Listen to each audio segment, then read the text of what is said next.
Saudara, pemerintah Indonesia melalui Kementerian Luar Negeri dengan tegas menolak rencana Presiden Amerika Serikat Donald Trump yang ingin merelokasi warga Palestina di Gaza. Juru bicara Kemlu menyatakan Indonesia menolak segala upaya untuk secara paksa merelokasi warga Palestina atau mengubah komposisi demografis wilayah pendudukan Palestina. Indonesia juga menyerukan kepada komunitas internasional untuk memastikan penghormatan terhadap hukum internasional, khususnya hak rakyat Palestina untuk menentukan nasib sendiri, serta hak mendasar untuk kembali ke tanah air mereka.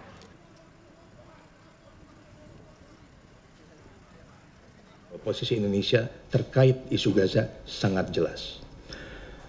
Indonesia dengan tegas menolak segala upaya untuk secara paksa merelokasi warga Palestina atau kegiatan apapun untuk mengubah komposisi demografis wilayah pendudukan Palestina.